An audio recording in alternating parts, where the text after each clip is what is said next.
সাজাই দেন। আলহামদুলিল্লাহ, আল্লাহ কবুল করুক, বলেন আমিন। আল্লাহর হাবিব তশরিফ আনলেন শরফুদ্দিন আল বুসুরির কুরে ঘরে। নবীজি আসলেন, মারহাবা বলবেন। আচ্ছা, কাউকে যদি রসুল কবুল করে, আল্লাহ কি তার কবুল করে না? যাকে দুজাহানের সর্দার একবার গোলাম হিসেবে কবুল করে নেয়, তার জীবনের চাইতে ধন্য জীবন আর কিছু আছে? নাই, কোন জীবন তার নাই। এর চাইতে উন্নত জীবন তারা কিছু হতে পারে না। হযরত ইমাম শরফুদ্দিন আল বুসুরি অসুস্থ, প্যারালাইসিস, বাংলায় বলে পক্ষঘাত। প্যারালাইসিসের বাংলা হচ্ছে পক্ষঘাত। পক্ষঘাত বলা হয়। প্যারালাইসিসের বাংলা হলো পক্ষঘাত।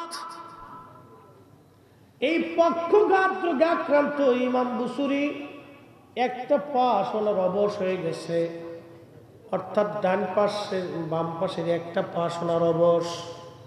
একটা পাশে কোনো বোধ নাই, কোনো শক্তি নাই, নড়াচড়া করতে পারেন। ইমাম বুসুরি বিছনায় ঘুমায়, বিছনায় থাকে। আহা, ইমাম বুসুরি রাহমাতুল্লাহ আলাইহি যখন প্যারালাইসিস রোগে আক্রান্ত, দুনিয়ার সব মানুষ তারে ভুলে গেল, রাহমাতুল্লিল আলামিন নবী ভুলে নাই, নবী উম্মত ভুলে নাই, উম্মত ভুলে নাই। একবার জোরে বলা যাবে কি মারহাবা? এ সব গম্বদ বলে মঞ্জুর দুয়া করোনা, जब वक्त न जा आए आका दीदार आता करना, दीदार आता करना। मैं कब्र अंधेरी में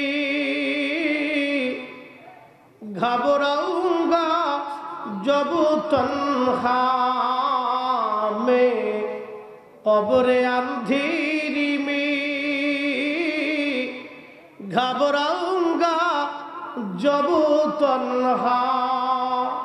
এর অর্থ হলো, হে নবী, আমি যখন কবরের ভিতরে আমাকে রাখা হবে, কঠিন অন্ধকারে আমি ঘাবড়াই যাব, পরেশান হয়ে যাব, চিন্তিত হয়ে পড়ব।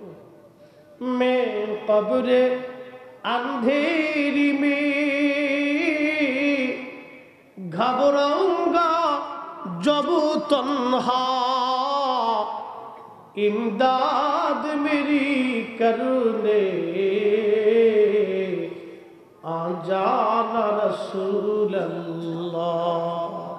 ও নবী, এই কঠিন সময় আপনি আমাকে ইমদাদ করেন, আপনি আমাকে দেখতে আইসেন, আপনি আমার কাছে আইসেন। একসাথে বলা যাবে না মারহাবা? ইমদাদ মেরি করনে আহজান রাসূলুল্লাহ, রওশন মেরি তুরবত কো লিল্লাহ জরা করনা, जब वक्त न जा आए आका दीदार आता करना, दीदार आता करना।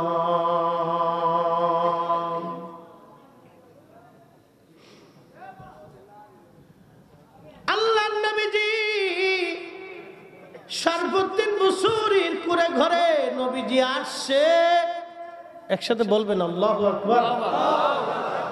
নবীর বাড়ি মদিনায়, বুসুরির বাড়ি মিশরের কায়রো, আলেকজান্দ্রিয়া, বুসর নগরে। কোথায় মদিনা, কোথায় মিশর? কোথায় মদিনা, কোথায় মিশর? কোথায় মদিনা, কোথায় মিশর? এই সুদূর রাস্তা অতিক্রম করে রাহমাতুল লিল আলামিন নবীজি তশরিফ আনলেন মিশরের কায়রো আলেকজান্দ্রিয়া বন্দর নগরে। আহা, স্বপ্নের ঘরে ইমাম বুসরি অসুস্থ, উঠতে পারেন না বিছানা থেকে। সালাম করলেন এইভাবে, ইয়া রাসূলুল্লাহি, নালায়েক বুসুরির ঘরে রহমতের নবী তাশরিফ এনেছে। আহা, আল্লাহর নবী ডাক দিয়ে বলেন, বুসুরি তোমার কি হয়েছে? ইমাম বুসরি বলেন, ইয়া রাসূলুল্লাহ, আমি পক্ষঘাত প্যারালাইসিস রোগে আক্রান্ত। নবী, আমি উঠতে পারি না, আমি বসতে পারি না, আমি চলতে পারি না, আমার কষ্ট হয়। আল্লাহর নবী ডাক দিলেন, বুসরি তুমি কি লেখো? আচ্ছা, বাচ্চাটাকে একটু নিয়ে যান, একটু দূর শুয়ে পড়ি। আল্লাহুম্মা সাল্লি আলা মাওলানা মুহাম্মাদ ওয়া আলা আলি সাইয়্যিদিনা। আমরা অধম গুনাহগার গো, নবী আপনাই চিনলাম না, সেই কারণে রোজ হাসরে আমাদেরকে ভুলেন না। আল্লাহুম্মা সাল্লি আলা সাইয়্যিদিনা মাওলানা মুহাম্মাদ আলি সাইয়্যিদিনা।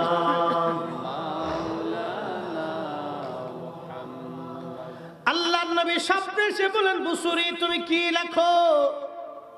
ইমাম বুসরি বলেন, নালায়েক কি লিখবে হুজুর, আমি অসুস্থ, আপনি নবীজির শানে নাত লিখতেছি, নাতিয়া লিখে আমি আপনার শানে।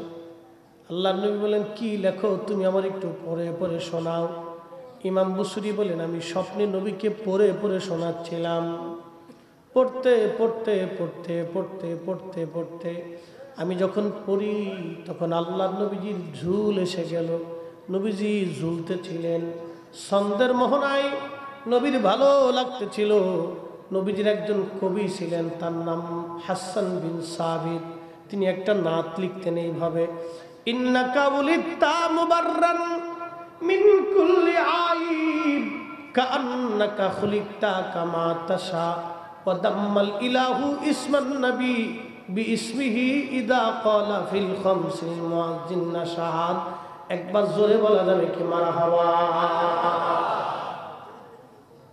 হ্যাঁ, হাসান বিন সাবিত বলতেছে, ইন্নাকা উলিদতা মুবাররান মিন কুল্লি আইব, ও নবী আপনার আগে পরে কোনো ত্রুটি নাই, কোনো ভুল নাই, কোনো খাতা নাই, কোনো দোষ নাই। বলা যাবে মারহাবা? আমার দেশে যারা বুকে হাত বেঁধে নামাজ পড়ে ওরা বলে আল্লাহ রাসূল আমাদের মতো মানুষ ছিল বিদায় নবীর ভুল হইতো। নাউজুবিল্লাহ, আসতে কেন জোরে বলে, আরেকটু জোরে। নবী আমাদের মতো মানুষ ছিল বিদায় ভুল হইতো যারা বলে, নিশ্চয় ওরাই হলো অরিজিনাল বেদাতি। বেদাতি কথা বলেন ঠিক কিনা? আমরা বেদাতি না হেরা? আমরা না হেরা? হেরা বেদাতি, বেদাতি, বেদাতি। ওরা আমাদেরকে বলে, আমরা বলে বেদাতি না। না, আমরা বেদাতি না। হযরত হাসান বিন সাবিত বলে, কান্নাকা খুলিকতা কামা তাশা, নবী আপনার এই সুরত, আপনার এই অবয়ব সৃষ্টি করার আগে আমার আল্লাহ আপনার সাথে পরামর্শ করে নিয়েছিল। না হয় নাই? সুবহানাল্লাহ। আপনার এই সুরত তৈরি করার আগে আল্লাহ আপনার সাথে পরামর্শ করে নিয়েছিল। খুব মনোযোগ দিয়ে হালিমাতুস সাদিয়া তিনি বলতেছ, দুনিয়ার মানুষ শোনো, আমি সুদূর তায়েফ থেকে মদিনায় মক্কায় গেলাম ধাত্রীমা হওয়ার আশায়। তায়েফে অনেক সুন্দর আবহাওয়া, জীবনে কেউ গেছেন কিনা জানি না। গরমের দিন তায়েফ খুব চমৎকার লাগে। মক্কাতে 50 ডিগ্রি সেলসিয়াস, তায়েফের আবহাওয়া খুবই তখন ঠান্ডা, বসন্তের মতো বাতাস, খুবই মজা লাগে তায়েফ। ফল মূল শস্য শ্যামল দিয়ে তায়েফ ভরা। এই তায়েফের কবি সাহাবী ছিলেন হাসান বিন সাবিত। এই তায়েফ থেকে হালিমাতুস সাদিয়া মক্কায় আসছে সন্তান নেওয়ার জন্য। হালিমা বলতেছেন, দুনিয়ার মানুষে আমি মক্কায় গেলাম, মক্কায় যাই দেখি আমি যে গাধার পিঠে চড়ছিলাম এই গাধাটা ছিল দুর্বল, উটের দুধ হইতো না, এক কাতরা দুধ হইতো, সামান্য দুধ। এই দুধ আমার কলিজার টুকরা সন্তানকে পান করাইতাম, নিজেরা ক্ষুধার্ত থাকতাম, নিজেরা খাইলে বাচ্চা ক্ষুধার্ত থাকতো। এমন অবস্থা হলো খাবারের অভাবে আমার বাচ্চা কান্নাকাটি করত। হালিমা বললেন, দুনিয়ার মানুষ আমি যাইতে যাইতে সবার পিছনে পড়ে গেলাম, কারণ আমার গাধাটা বড় দুর্বল ছিল, হাঁটতে পারতো না, এটা ধীরে ধীরে ধীরে ধীরে হাঁটতো। আমি চলে গেলাম মক্কা। যাওয়ার পরে দেখি মক্কার সব মানুষেরা, তায়েফের সব ধাত্রী মারা মক্কায় যায় ধনী ধনী ব্যক্তিদের সন্তান সব নিয়ে চলে গেল। আমি খোঁজ নিয়ে জানলাম কারো ঘরে কোনো বাচ্চা নাই, একজনের ঘরে বাচ্চা আছে, তার নাম আব্দুল্লাহ, কিন্তু মারা গেছে। তার একটা এতিম সন্তান আছে, নাম মোহাম্মদ, মার নাম আমেনা, দাদার নাম আব্দুল মুত্তালিব। আমি চিন্তা করলাম এই এতিম বাচ্চাকে যদি নিয়ে যাই তো এতিম বাচ্চা নিলে পয়সা করি পাবো না, এতিম ছেলে নিয়ে লাভ কি হবে আমার? আমার স্বামী ডেকে বলেন, হালিমা তাহলে একবারে শূন্য ফিরে যাওয়ার চাইতে তো বাচ্চাটা নিয়ে যাওয়া ভালো। আমি বললাম, না, এতিম বাচ্চা নিলে তো লাভ হবে না। তখন আমি বললাম, আচ্ছা ঠিক আছে, বাচ্চা নেই বা না নেই, আগে বাচ্চাটা দেখে আসি, দেখতে কেমন দেখা যায়। হালিমাতুস সাদিয়া বলে, দুনিয়ার মানুষ, একবার জোরে বলো তো আল্লাহু আকবার। রাত 1:45 বাজে, এই প্রায় 2টা বেজে গেছে। অনেকের ঘুম আসতে পারে, পাশে যদি কেউ ঘুম আসে তো ধ্যাম করে মেরে দিবে, বেশি জোরে দিয়ে না আর কি, এতে ঘুমটা ছুটে যায়। হ্যাঁ, কারণ এই ক্লান্তি তো আসতে পারে, এত রাত্রে মানুষের স্নায়ু দুর্বল থাকে, এটা আসবে, ঘুম আসবে না, আমি নিষেধ করতেছি। আর এই মাহফিলগুলি তো ঘুম বেশি আসে, কারণ দেখবেন জুমার নামাজের সময় ইমাম সাহেব খুতবা যখন দেয়, ওয়াজ যখন করে, তখন মুসলিম খালি জিমে। কেন জিমে জানেন? এই জায়গাটা তো রহমতের জায়গা, কি কথা ঠিক কিনা? এই অদৃশ্য একটা সাকিনা নাজিল হতে থাকে, তখন বান্দার একটা হৃদয়ে প্রশান্তি আসে, তখন এমনিতে ঘুম এসে যায়। জান্নাতে যখন ঢুকবে, এই পোলা পায় না, তোরা জান্নাতের কথা শুনে যা, তোকে তো আজল অন্য ওয়াজ, এত রাত্রে তার এই ওয়াজ চলতো না, তোকে একটু জান্নাতের ওয়াজ শোনে। জান্নাতের প্রথম প্রথম আল্লাহ ঢুকানোর পরে একটা বিছানা দিবে, 70 গজ নিচে নরমের ভিতর চলে যাবে, এত মোলায়েম বিছানা। বিছানায় যখন হুয়ে থাকবো, তখন হুর গিলমানরা আইবে। হুর বুঝছেন, খুব সুন্দরী, রূপসী, ষোড়শী এই বিবি সাহেবা, এই আমার দেশের এই মাইনকে সিফা সেরি না, বুঝছ নাই? এতে তো খালি চারপাশ দিয়ে খালি ঘুরে টোটো টোটো করি, বেফর্দা, বেহায় বেডি না, বেহায় বেডি না। এ হুর, এদের থুতু যদি পৃথিবীতে পড়তো তাহলে সারা পৃথিবী সুগন্ধময় হয়ে যেত। এত সুন্দর, এত চমৎকার। তা চিন্তা করো যে থুতুর ভিতরে যদি এত সুঘ্রাণ থাকে, তো দেহ কত সুন্দর সুঘ্রাণময় থাকবে। পবিত্রা সতী সাদিবা আল্লাহ হুর জান্নাতের ভিতরে দিব। তো দেওয়ার পরে ঢুকার পরে এই 70 গজের ভিতরে যাইয়া জান্নাতে যায়, হ্যাঁ ঘুমায় যায়, ঘুম এসে পড়বে। তো ঘুম আসার পরে হঠাৎ করে ঘুম ভেঙে যাবো, ঘুম ভেঙে যাওয়ার পরে দেখবো যে একটা সুন্দরী বেডি মাথার ভিতরে আতাইতেছে, আর একটা পা টিপতেছে, সব কটার ঘুম ভেঙে গেছে। জান্নাতের ওয়াশরুমের ঘুম আছে রে, খালি চিন্তা করতেছে জান্নাতে যাবো কোন সময়, বিড়ি টানলে জান্নাত হইতো না। জোরে কর, কথা কর না কে? একটা জিগায় বিড়ি কয়টা খান প্রত্যেক দিন, 60টা খাই। আমি তো মানুষ না জিন্দেগি, 60টি বিড়ি প্রত্যেক দিন টানে। হারে সব পাগল না, 60টি বিড়ি প্রত্যেক দিন টানে, তার মানে 1.5 ঘন্টা খালি বিড়ির উপরে চলে যায়। প্রত্যেক দিন তার জীবনের 1.5 ঘন্টা খালি বিড়ির পিছনে চলে গেল। আহা, উম্মতের জন্য কত বড় ভয়াবহতা। 60টি বিড়ি প্রত্যেক দিন টেনে 1.5 ঘন্টা যে উম্মত বিড়ির পিছনে সময় কাটালো, ওই উম্মত নবীর পিছনে কতটুকুন সময় দিল, আল্লাহর পিছনে কতটুকুন দিল, ইবাদতে কতটুকুন সময় দিল। আহা, কত বড় হতভাগা, চিন্তা করে। আমি বললাম, বাপ, জীবনটাই বৃথা হয়ে গেল আপনার। তাহলে এই জান্নাত পাইতে হলে সুদের ব্যবসা করতে হবে নাকি? কর, হ্যাঁ, ঘুষের ব্যবসা করতে হইব, মানুষ ঠকাইতে হইব। খালি হারানোর জিন্দগি করে গেলে একবার জান্নাত পাওয়া যাবে না, কি বলে? না, অনন্তকাল একটা জান্নাত আল্লাহ দিবে। একদিন এক রাত্রের লেগে না, 7 দিন 7 রাতের লেগে না, অনন্তকালের জন্য আল্লাহ একটা জান্নাত দিবে। জাযাউহুম ইনদা রাব্বিহিম জান্নাতু আদনিন তাজরি মিন তাহতিহাল আনহার।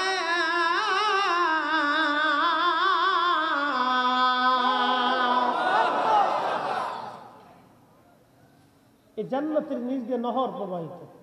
কতদিন, কত সময় থাকবে? ওই বউ কতদিনের বউ?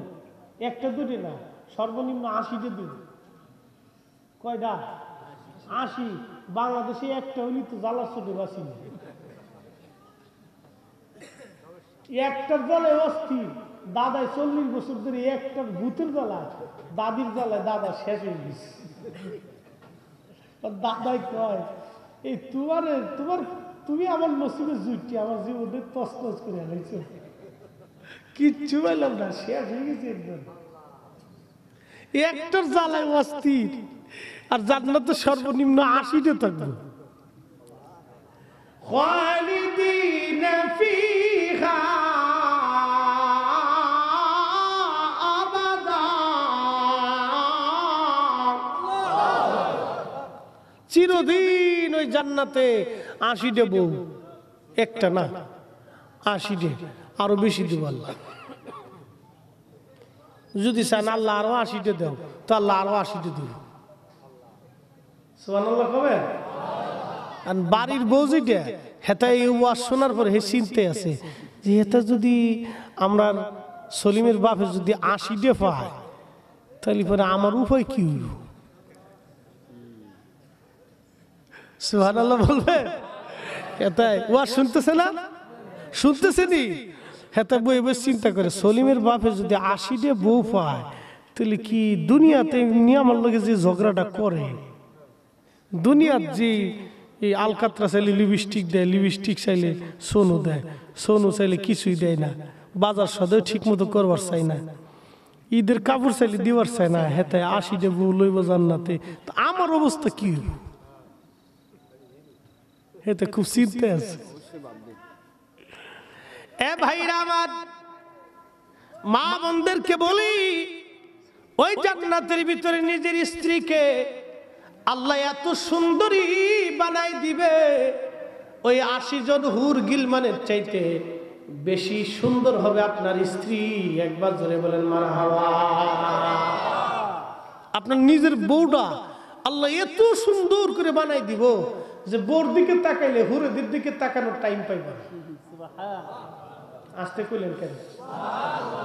সলিমের দাদি এখন খুশি হয়েছে, না তাই ঠিক আছে, হেতে খুশি যে না তাহলে ঠিক আছে, সলিমের দাদা আমার কথাই কইব। প্রিয় মুসলমান, জান্নাতের ওয়াজ শুনাইলাম, ওদের ঘুম ভেঙে গেছে জান্নাতের কথা শুনিয়া। সবাই জান্নাত চায়, কি কথা বলে ঠিক কিনা? জান্নাত লাগবে, জোরে বলে লাগবে। যদি জান্নাত চান তাহলে বেশি বেশি করে নামাজ ছেড়ে দেওয়া লাগবে।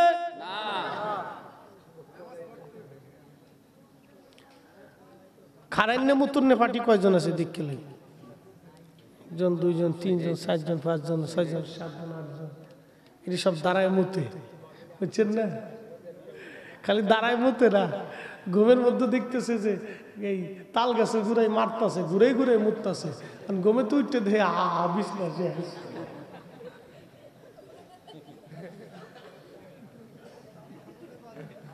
ঘুমে তো উঠতে দেখে বিছনা শেষ। হ্যাঁ বাজার, খুব মনোযোগ। এই জান্নাত যদি পাইতে হয় অবশ্যই দুনিয়ার ভিতর থেকে আপনাকে আল্লাহর আইন নবীর তরিকা মেনে তারপরে জান্নাত নেওয়া লাগবে। কথা বলেন ঠিক কিনা?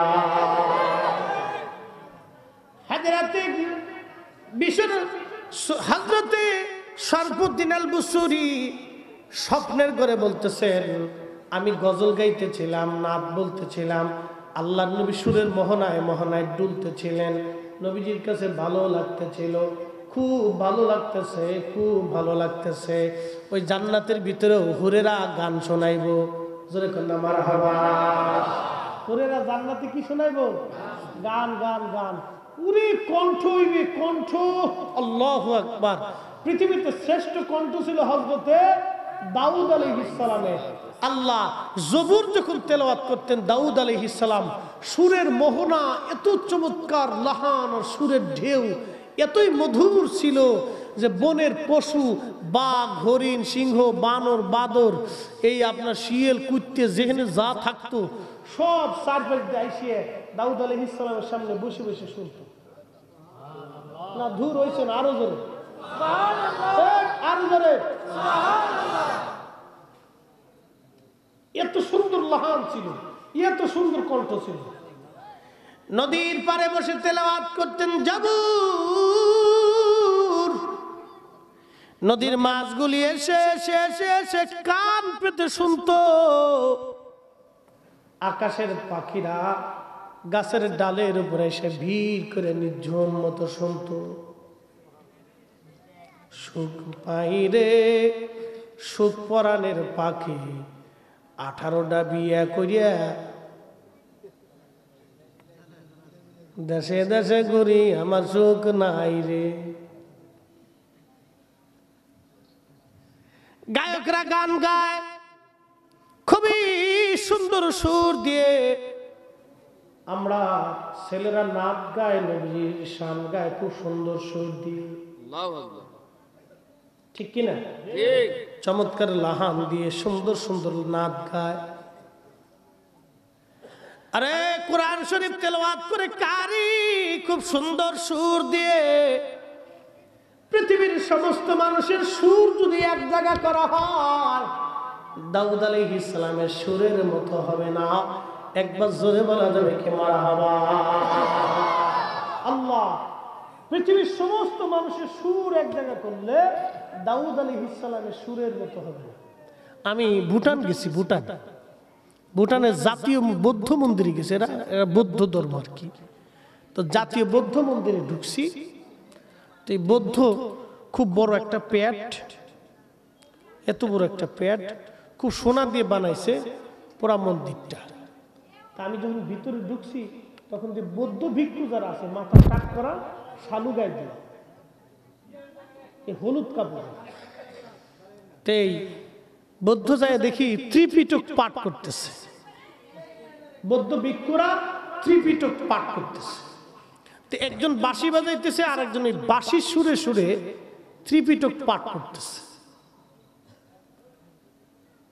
একজন বাঁশি বাজাইতেছে আর একজন এই বাঁশি সুরে সুরে ত্রিপিটক পাঠ করতেছে, সুরে সুরে মোহনায় মোহনায়।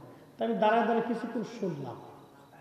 তো ভিতরে ঢোকার পরে ওই প্রধান বৌদ্ধ ভিক্ষু যেটা, সেটা আমার দিকে বুড়া আঙুল করছে। হেতে বুঝছে যে আমি মুসলমানদের হুজুর। হ্যাঁ, ফাগরি ফুগরি পরে না, জুব্বা সুব্বা গায়ে দেওয়া, তো আমার দেখে এরকম করছে। তা আমি চিন্তা করলাম তাহলে আর আমি এই আঙ্গুল দেখে লাভ নাই, আমি ওকে বুড়াটা দেখাইছি। ঠিক আছে, হ্যাঁ, হেতে যখন বুড়াটা দেখাইছে তাহলে আমি চিন্তা করলাম আমি জোয়ানটা দেখাই না, আমি তখন বুড়াটা দেখছি। ঠিক আছে, ঠিক আছে।